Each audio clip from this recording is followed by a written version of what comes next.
Welcome to Mandates and Megaphones, hosted by Jeremy Maggs, unpacking the politics, promises and power plays behind the G20 summit.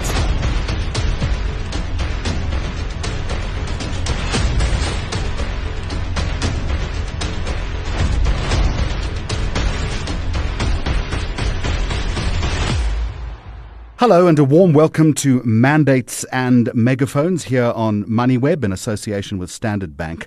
Now, South Africa's presidency of the G20 comes at a time of heightened global tension. Washington has been openly hostile, Europe distracted, and the global south is demanding more than symbolic recognition. For Africa, I would contend this is a make or break moment. Either the continent sets an agenda or it risks being sidelined in a world split by geopolitical rivalries. Lots of important issues on the table. And my guest today is Mohamed Kasamji, a former South African diplomat. He's now a geopolitical consultant. He has years of experience navigating diplomacy's back channels. And I hope he's going to bring an insider's view on the shifting balance of power and what it means for Africa's future. So, Mohamed, a very warm welcome to you. And I want to cut straight to it if I can. Africa is stepping onto the G20 stage as a genuine global player. It has leverage, or is it still seen as a junior partner at the margins of world power? What's the mood? What's the sentiment here? Yeah, thank you, Jeremy. I think that's a very big question, but I think the best way to answer it would be to see how the world is evolving in terms of both geopolitics as well as geoeconomics, and we can go into that further. I think the world has moved from what was previously a bipolar world to a unipolar world and now a multipolar world. And that has provided an opportunity for Africa as well as challenges for Africa. But let's focus on the opportunities for Africa. We're finding that Africa is not on the margins. What is happening is because no particular country has total hegemonic power, there's a rising of other powers, middle powers, emerging middle powers, and they're all courting Africa. If you look at the number of summits that have been held, there are numerous with countries from France to Italy to Saudi Arabia to Japan, recently China and Russia. So countries are looking to Africa to see how Africa's importance can be used by them to enhance their influence on the global stage. I think what is played into Africa's advantage is critical minerals with the new green revolution. Africa has critical minerals, and that makes Africa very attractive. But in addition to that, I believe that people are looking to Africa to diversify their markets as a result of what's happening geopolitically and the geoeconomic tensions. Countries are deciding where can we find new markets, where can we find new partners, where can we find new areas for strategic engagement? So we find that countries like China are intensifying the engagement with Africa, Russia, Turkey, India. We have various partnerships, but importantly, we're also finding that the Middle East is also courting Africa to a greater extent than they've ever done before, from Saudi Arabia to United Arab Emirates to Oman, and there are investments that are coming into Africa. So here's an opportunity for Africa to leverage these investments, to leverage this interest. But it's important for Africa to put its agenda on the table in its negotiations, in its relations with these countries. It's obviously playing the non-alignment game or the active non-alignment or multi-alignment. Various words are being used to describe how countries are reacting to the new evolving global order. So clearly the G20 is the feather in the cap. It's being hosted for the first time in South Africa and in Africa. And the Africa Union is also part of the G20. So that's been very positive. So it's positive from an Africa point of view, but importantly from a global South point of view. So you're starting to see a picture that's emerging. You're starting to see tensions in the world. You're starting to see Africa's role in that particular area. However, having said that, the big concern, and there was a report on this particular issue, that if the world fragments into the United States on one side, China on the other side, then Africa could suffer because of foreign direct investment having to choose. You'll get secondary sanctions coming, and that will impact on Africa a great deal and have a large impact on its GDP.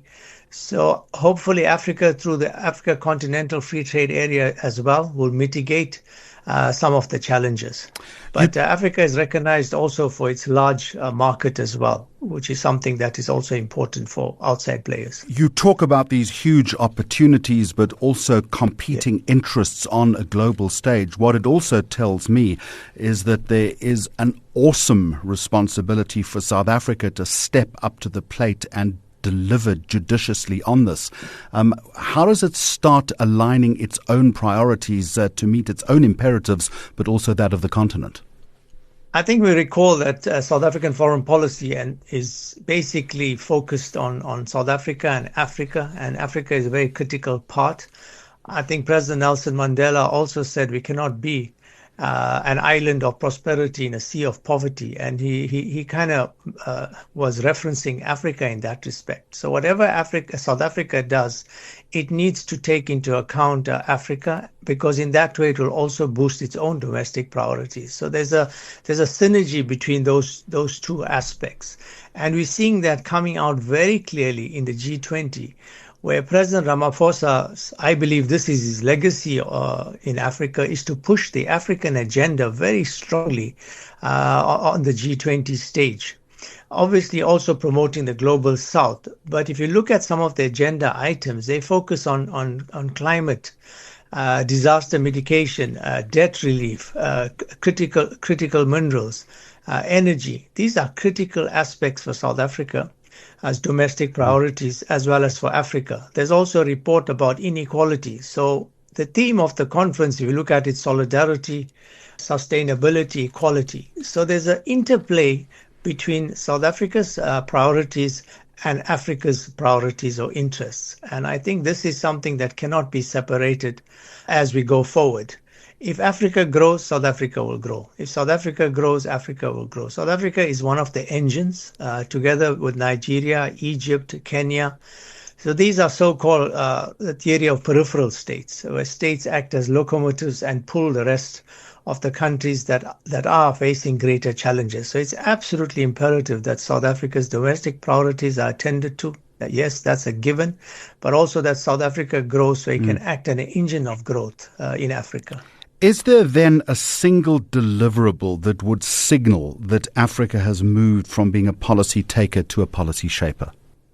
I think on two levels. One, on a policy level, where Africa is given a greater say on the global stage, and this plays into what's happening at the United Nations at the moment, to reform of the United Nations, especially the Security Council, so Africa can have a greater voice at the IMF, World Bank, and multilateral institutions. So I think policy-wise, I think on the economic side is value add. Africa should not be just exporting raw materials. It should be exporting finished products, especially in critical minerals. Just exporting critical minerals without benefiting is something that Africa is looking at seriously at many of the meetings with international partners, whether it be in China, Japan, with TCAD. There is a strong emphasis on how can Africa localize, and that also plays into South Africa's policy of localization. So I think generally when Africa sits on the table, going in as a bloc is also extremely helpful as opposed to individual countries.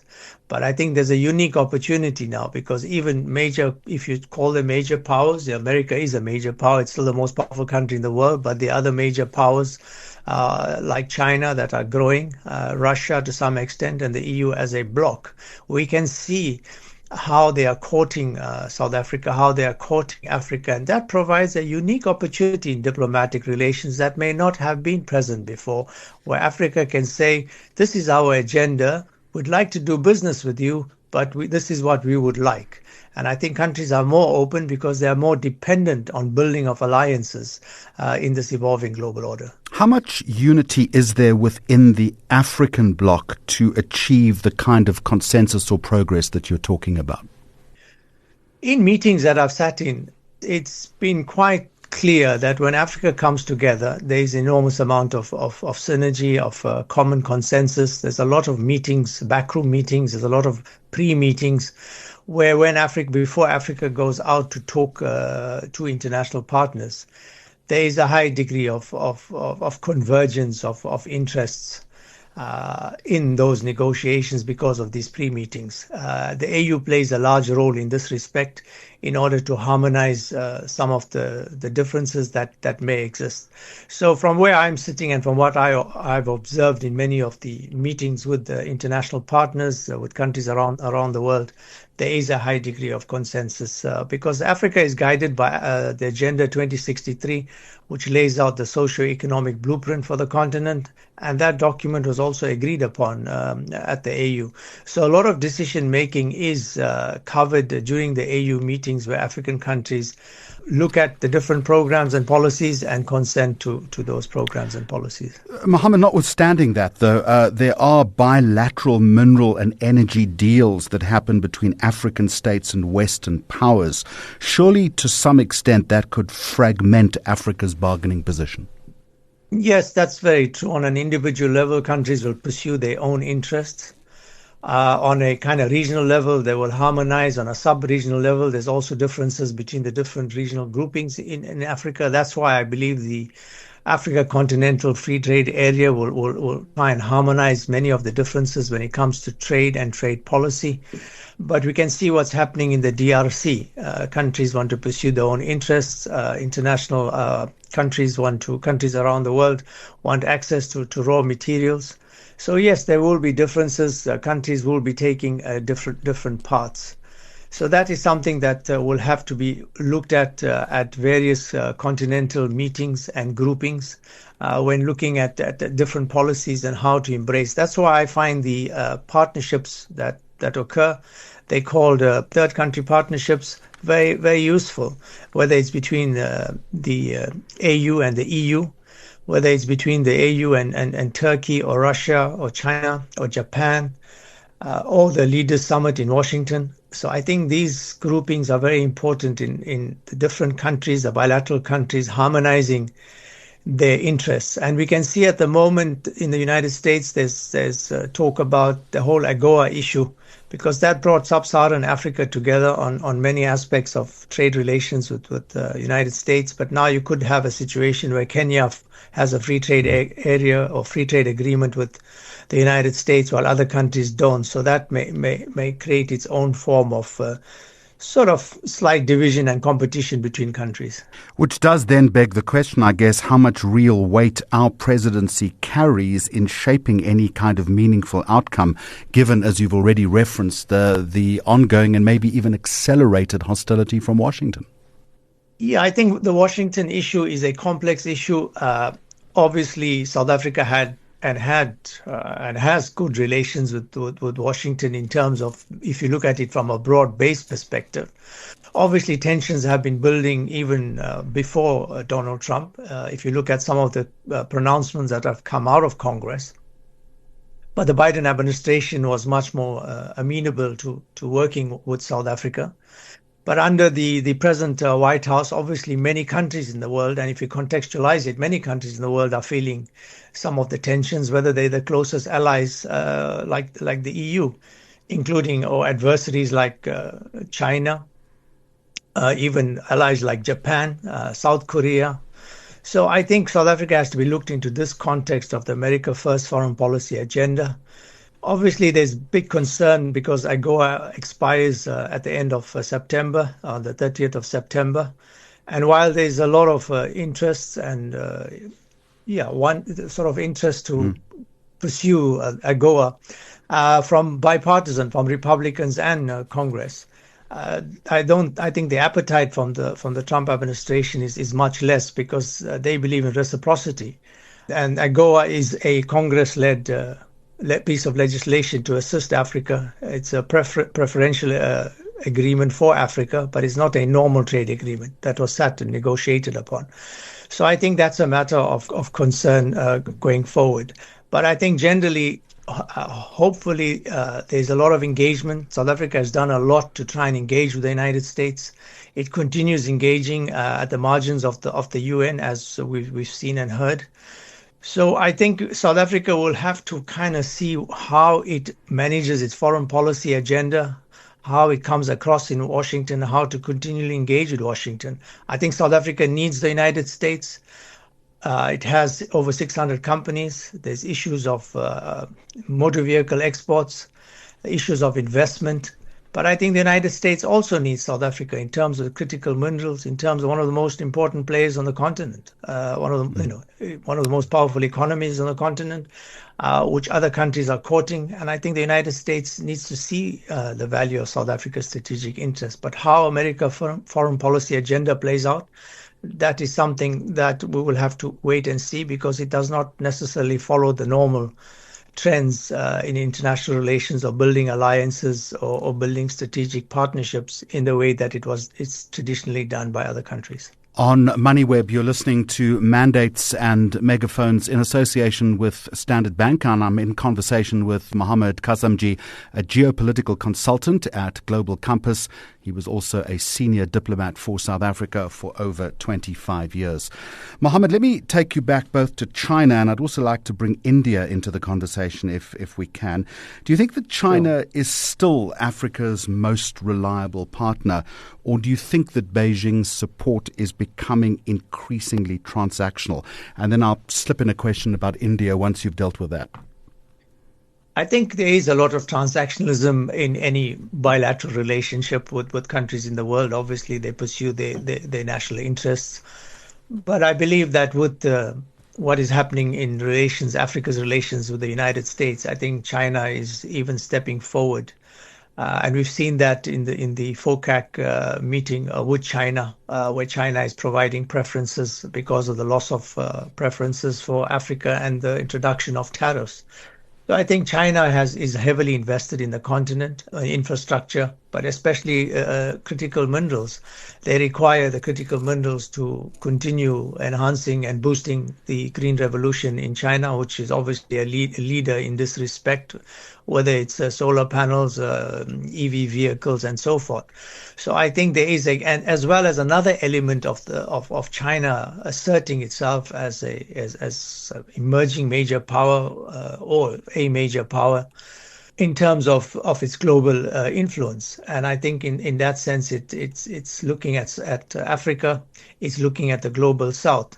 So I think China's interests are advancing rapidly. Yes, it depends how China's economy grows as well, and that will impact in terms of its economic and financial engagement on the continent. Obviously, there are risks for the continent, for the continent to try and ensure that there's localization, that China builds factories in Africa, and that we don't have just raw materials going out of Africa, that there's the issue of debt, there's the issue of loans, and the type of financial instruments that are used to ensure that African countries do not fall into debts.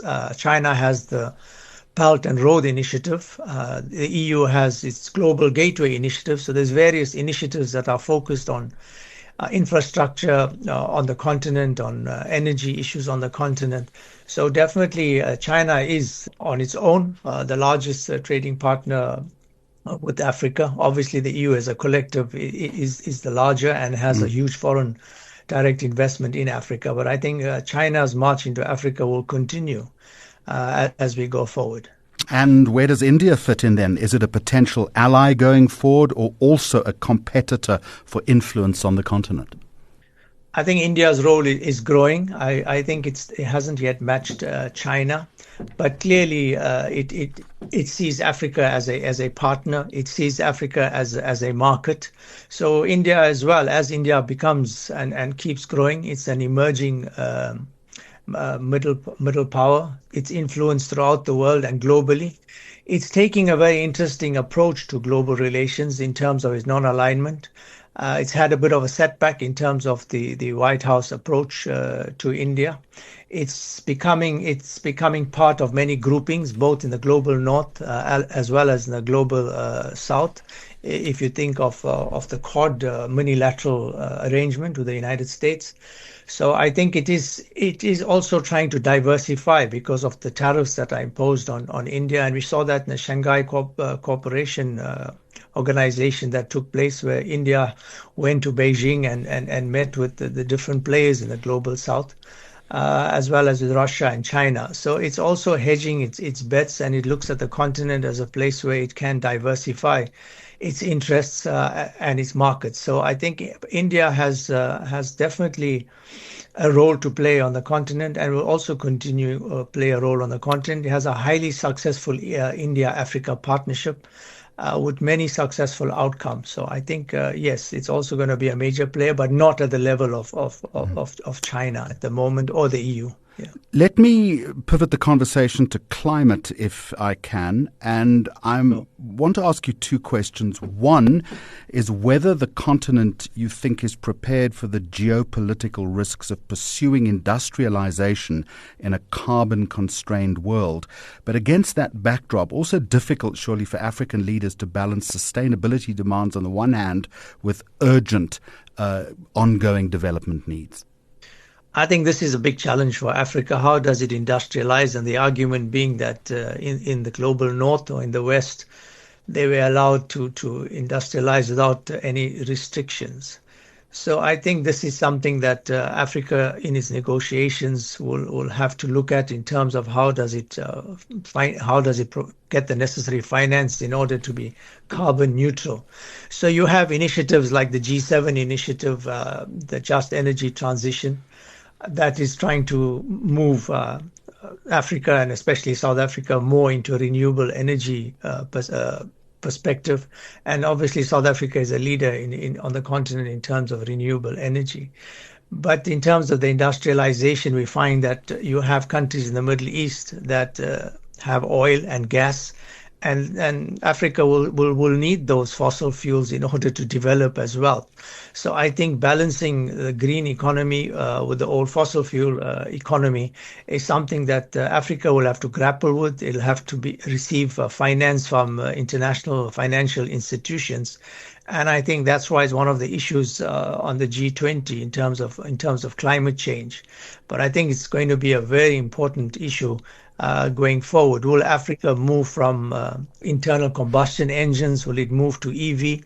Or will there be a huge kind of flow of vehicles into Africa that still use the combustion engine? So I think, will there be an old economy and a new economy, and how will they exist side by side in terms of emissions and pollution? Therefore, I think issues like COP are very important for Africa to put forward their agenda and to receive some of the financial aid that has been promised or support that has been promised in this respect. So let me end with this then. You spoke at the beginning of our conversation about so many countries and so many blocs courting Africa. What sectors then give this continent its strongest leverage, in your opinion? Is it energy? Is it digital? Is it mining? Is it trade? Or maybe even a combination of all of those? I think many of the countries are looking at a combination. They're investing in terms of agriculture, obviously in terms of energy.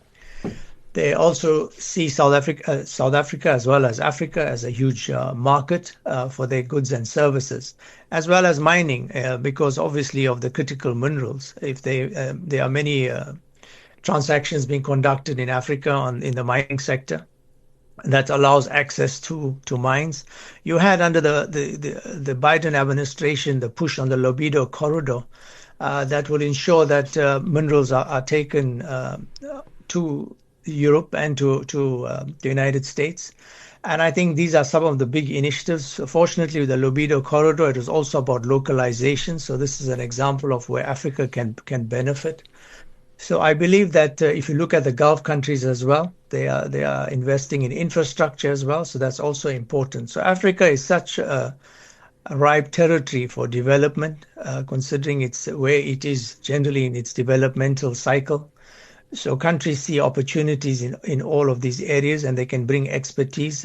They can also benefit their countries, but also in turn ensure that Africa benefits. And that is incumbent upon the leadership of Africa to ensure that this interest is converted into a way that benefits the people of Africa. And I think that's what's extremely vital. Mohammed, thank you so much for your time and for your insights. And I think what comes through clearly to me, certainly, is that Africa is at a real crossroads now, as cliched as that sounds. It can either seize the G20 presidency to really assert itself as a serious global player, or risk being pulled back into the margins of greater power rivalry, as we've been discussing. So the message is stark. Leverage has got to be built, unity's got to be forged, and I guess the narrative has got to be owned. That was former South African diplomat, geopolitical consultant, Mohammed Kasamji. This is Mandates and Megaphones, brought to you by Standard Bank. I'm Jeremy Maggs. Thank you so much for listening. Thank you for listening to Mandates and Megaphones. You can find more episodes on moneyweb.co.za.